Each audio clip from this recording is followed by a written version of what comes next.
चढ़त सावन बोलिया बोले पापी मोरवा, मोर मन रहे नाई हरवाना।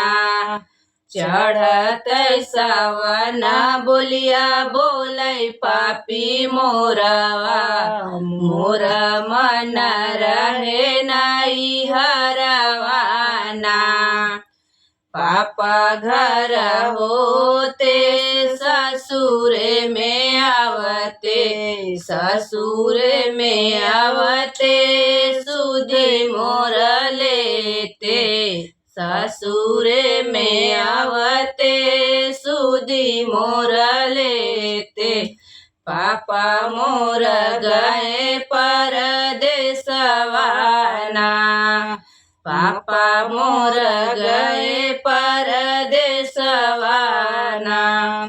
चढ़त सावना बोलिया बोले पापी मोरवा, मोर मन लागे नाई हरवाना, मोर मन लागे नाई हरवाना।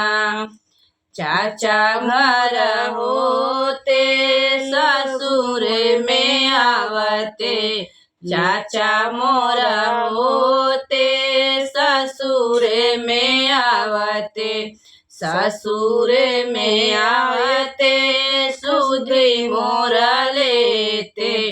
चाचा मोर गए परदेसवाना, मोर मन लागे नाई हरवाना, मोर मन लागे नाई हरवाना।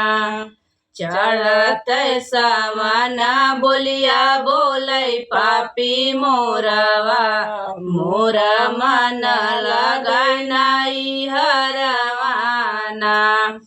चढ़त सावना बोलिया बोले पापी मोरवा, मोर मन लागे नाई हरवाना। भैया घर होते ससुर में आवते, भैया मोर होते ससुर में आवते, भैया मोर भाई पुलिसवाना। मोर मन लागे नाई हरवाना। चढ़त सावना बोलिया बोले पापी मोरवा, मोर मन लागे नाई हरवाना। भैया घर होते ससुर में आवते, भैया मोर भाई पुलिसवाना। मोर मन लागे नाई हरवाना।